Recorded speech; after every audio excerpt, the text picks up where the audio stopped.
आज आप सुनेंगे मुंशी प्रेमचंद के द्वारा लिखी गई कहानी शूद्र।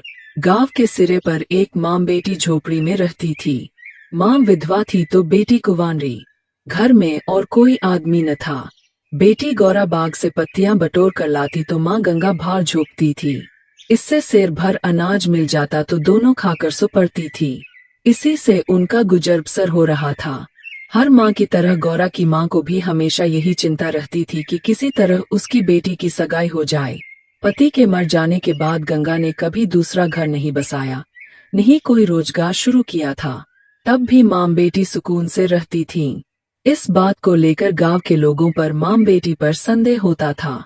सबके मन में यही सवाल आता था कि दोनों स्त्रियां कोई धंधा नहीं करती, कोई मर्द भी नहीं है, तो फिर ये इतने आराम से कैसे रहती है। कभी इन्हें किसी के सामने हाथ फैलाते भी नहीं देखा। कुछ न कुछ गड़बड़ जरूर है। शूद्रों की बिरादरी बहुत छोटी होती है। 5-10 कोस से अधिक उनका दायरा नहीं होता। आखिर क्या कारण है कि कोई गौरा से शादी के लिए तैयार नहीं होता। गौरा की शादी के लिए माँ बेटी ने साथ कई तीर्थ यात्राएं की। उड़ीसा तक हो आए लेकिन कुछ हल नहीं निकला। गौरा सुंदर और सुशील थी, लेकिन किसी ने उसे कुएं पर हंसते बोलते नहीं देखा था। उसकी निगाहें कभी ऊपर न उठती थीं। उसकी ये हरकत गांव वालों के शक को और मजबूत करती थी। सभी को यही लगता कि कोई स्त्री इतनी सती कैसे हो सकती है। दिन गुजरते गए। गौरा की माँ चिंता में घुलती जा रही थी। उधर गौरा की सुंदरता, उसकी जवानी गांव वालों की नजरों में चुभ रही थी।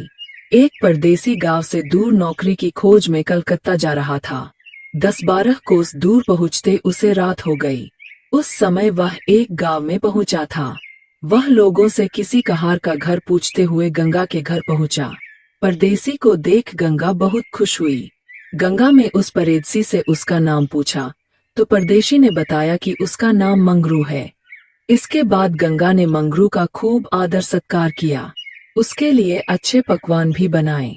धीरे धीरे दोनों की बातचीत भी बढ़ने लगी।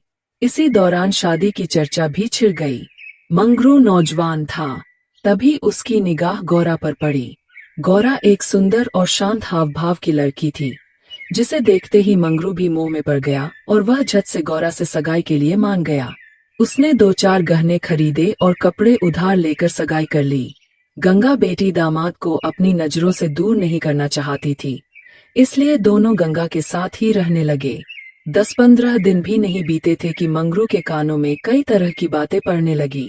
बिरादरी के अलावा दूसरी जाति के लोग भी कई तरह की बातें बनाने लगे। मंगरू इन अटकलों से परेशान हो गया था, लेकिन वह गौरा को छोड़ना भी नहीं चाहता था। 1 महीने बाद मंगरू अपनी बहन के घर गया। बहन ने खाना परोसा। मंगरू ने बहनोई को साथ खाने के लिए कहा। बहनोई बोला, तुम खा लो, मैं बाद में खा लूंगा। मंगरू को कुछ संदेह हुआ। उसने साफ पूछ लिया कि आखिर बात क्या है। बहनोई बोला, तुम्हारे साथ नहीं खा सकता। तुमने बिरादरी से बाहर शादी की है। किसी से न कुछ पूछा, न कुछ बताया। जब तक पंचायत नहीं होगी तुम्हारे साथ उठ बैठ नहीं सकता। तुम्हारी हरकत की वजह से समाज से रिश्ता नहीं खत्म कर सकता। मंगरू तेजी से उठा और ससुराल लौट आया। मन बेचैन था। उसने किसी से कुछ नहीं कहा और रात के अंधेरे में गौरा को छोड़कर चला गया। इसी तरह कई साल बीत गए, लेकिन मंगरू का कुछ पता न चला। पति के गायब होने पर भी गौरा उदास न थी। वह हंसती खेलती, मांग में सिंदूर लगाती, रंग बिरंगे कपड़े पहनकर तैयार होती थी। अपने पीछे मंगरू एक भजन की किताब छोड़ गया था। खाली समय में गौरा उस किताब से कोई भजन गाती थी। पहले गौरा गांव की औरतों से ज्यादा मिलती जुलती नहीं थी। दरअसल उसके पास उन स्त्रियों से बात करने के लिए कोई विषय ही नहीं होता था। गौरा के पास अब गृहस्थ जीवन की ढेरों बातें थी, जिसकी चर्चा वह गली मोहल्ले की औरतें के साथ करती थी। वह सभी को बताती कि मंगरू कितना अच्छा, सहनशील है।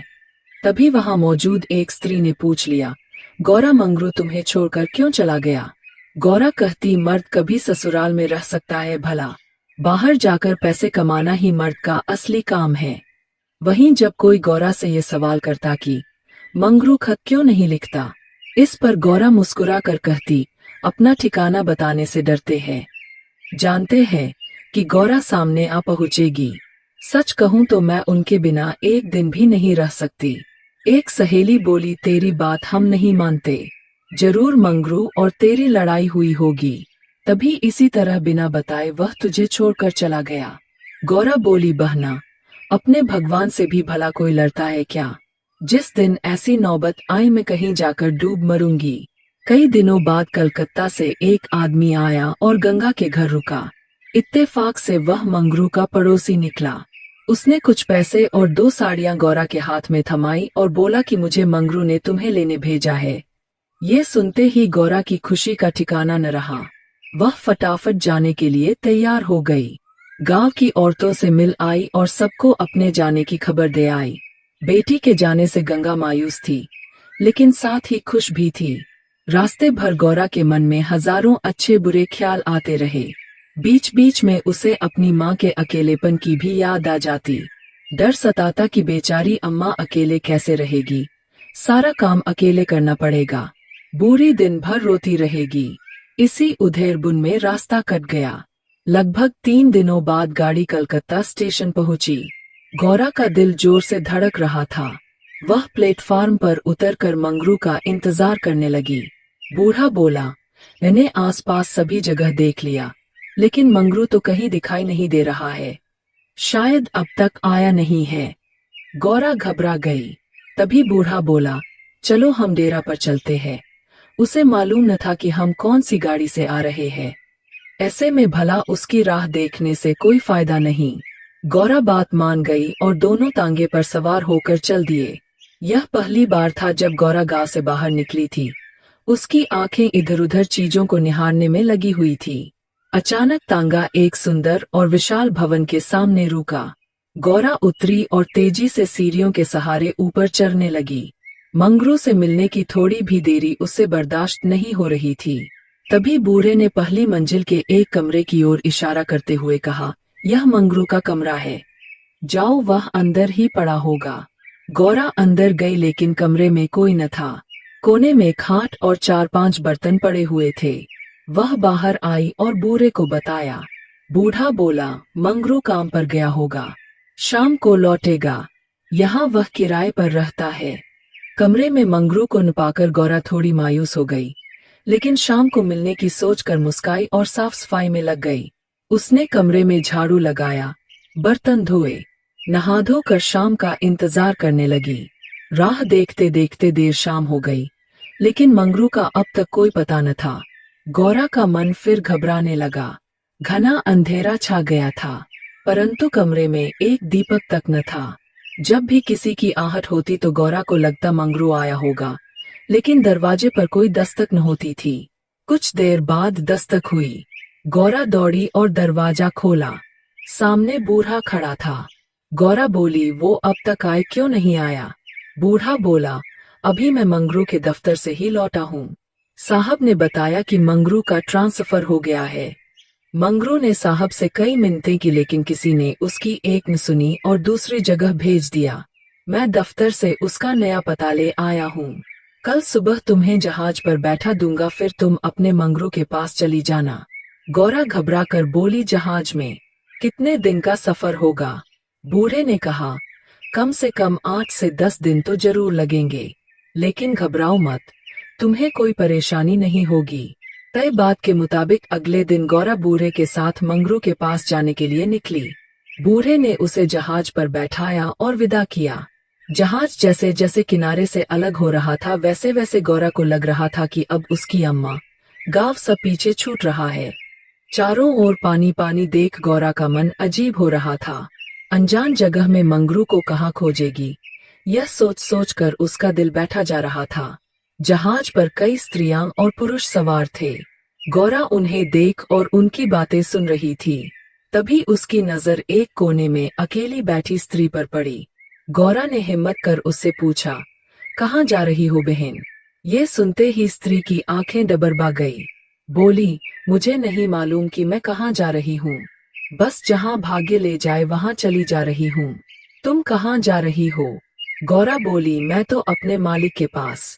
स्त्री झट से बोली, बहन कोई तुम्हें बहला फुसला कर लाया है, तुम किसके साथ यहाँ आई?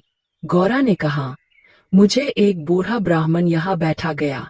मैं तो अपने पति से मिलने कलकत्ता आई थी। स्त्री बोली, किनारे पर जो लंबा दुबला पतला सा बूढ़ा था, जिसकी एक आंख फूली हुई थी, वही? गौरा, हाँ बहन, वही। स्त्री बोली, बहन, उसी दुष्ट ने मेरा जीवन बर्बाद किया है। भगवान करे उसकी 7 पुश्तों को नरक नसीब हो। उस कपटी के कारण मैं किसी को मुंह दिखाने लायक नहीं रही। अब जा रही हूँ मिश्र देश, वहीं मेहनत मजदूरी करके गुजर बसर करूंगी। ये सब सुनकर गौरा के मुंह से बोल न फूटे। वह सोचने लगी कि अब क्या करूंगी। उसे अपनी माँ, अपने गांव, सहेलियों की याद आने लगी। कुछ क्षण बाद हिम्मत करके बोली, अब क्या करे बहन? स्त्री बोली, अब यह तो वहां पहुंचने के बाद ही मालूम चलेगा। यह कहते कहते वह जोर जोर से रोने लगी और अपना दुख बताने लगी। गौरा ने हिम्मत दी तो स्त्री ने बताया कि शादी के 3रे साल में उसके पति की मौत हो गई। पति के ख्यालों के साथ वह किसी तरह जी ही रही थी कि एक रोज पापी बूढ़ा वेश बदलकर भिक्षा मांगने आया। उसने सन्यासी का रूप धारण किया हुआ था। मैं उसके जाल में फंस गई और आज मेरी यह दुर्दशा है। इसने मुझे पति से मिलवाने का लालच दिया। मैं बेवकूफ पति से मिलने की चाह में इस बहरूपिया की बात में फंस गई और इसके साथ चल दी।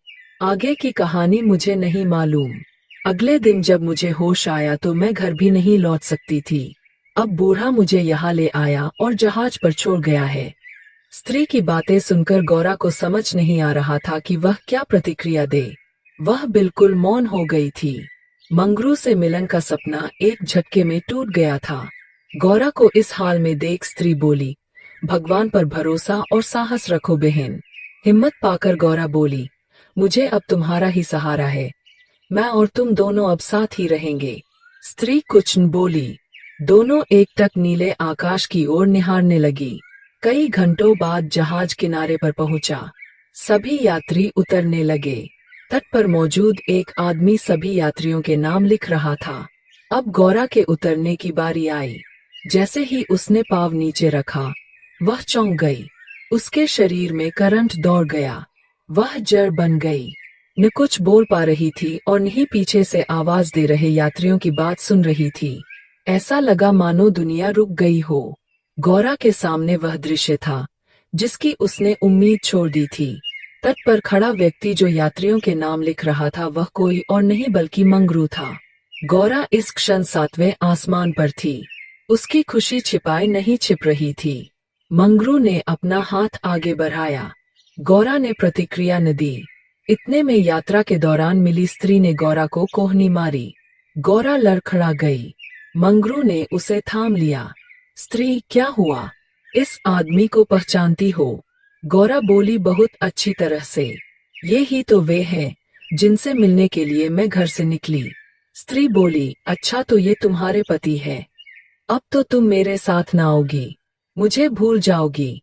गौरा बोली, क्या ऐसा भी हो सकता है भला? तुमने मुझे सहारा दिया है। मंगरू इन दोनों से दूर अपने काम पर लगा हुआ था। वह यात्रियों से जानकारियां जुटाने में व्यस्त था। गौरा कोने में खड़ी मंगरू को निहार रही थी। कुछ देर बाद उसका काम खत्म हुआ और वह गौरा के पास आया। मंगरू, तुम कौन हो? क्या नाम है तुम्हारा और कहाँ से आई हो? गौरा मंद मंद मुस्काई और बोली, गौरा नाम है हमारा। मदनपुर, बनारस से आए हैं। मंगरू ने उसका हाथ थाम लिया और आंखों में आंसू लिए बोला, भला तुम यहाँ आई कैसे? गौरा ने उसके आंसू पोंछे और चौंक कर बोली, तुमने ही तो बुलावा भेजा था, सो मैं आ गई। मंगरू को समझ नहीं आया कि गौरा क्या कह रही है। उसने बोला, मैंने कब बुलावा भेजा? भला मैं तो पिछले 7 सालों से यहाँ कैद हूँ, चाह कर भी घर नहीं जा सका। गौरा घबरा कर बोली, तुमने बूढ़े को नहीं भेजा था मुझे लाने के लिए? मंगरू बोला, बिल्कुल नहीं। गौरा का मन छोटा हो गया। उसने इस जवाब की आशा न की थी। गौरा गुस्से में बोली, मैं कल ही यहाँ से चली जाऊंगी, मुझे तुम पर बोझ नहीं बनना। मंगरू बोला, अब तुम यहाँ से अगले 5 सालों तक नहीं जा सकती गौरा, यही यहाँ का नियम है। गौरा बोली, ठीक है फिर, मैं अलग रहकर अपना पेट पाल लूंगी, लेकिन तुम पर भार न बनूंगी। मंगरू बोला, तुम मेरे लिए कभी बोझ नहीं हो सकती गौरा, तुम सती हो, देवी हो। जिस बुरे आदमी ने तुम बहकाया उसी ने मुझे भी यहाँ भेजा है। आओ मेरे साथ, मेरे ठिकाने पर चलो, वहाँ आराम करने, फिर आगे बातें होगी।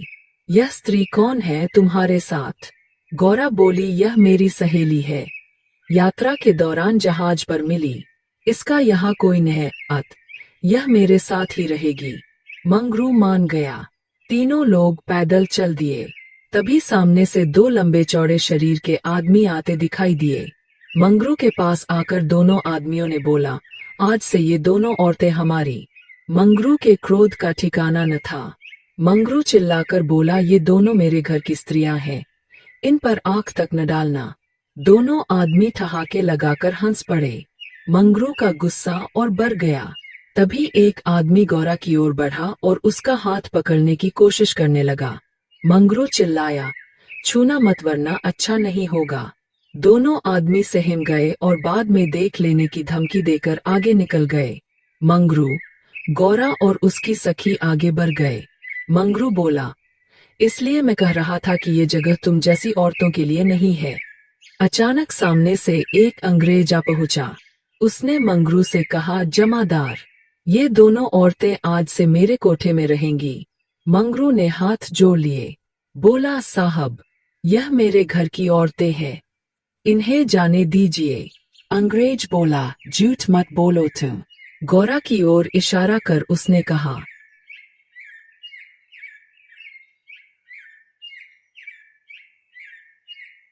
मंगरू बोला, भाई तुम हमारे देश के आदमी हो, मुझ पर मुसीबत आन पड़ी है, मदद करो। जाओ साहब को कह दो कि मंगरू घर पर नहीं है।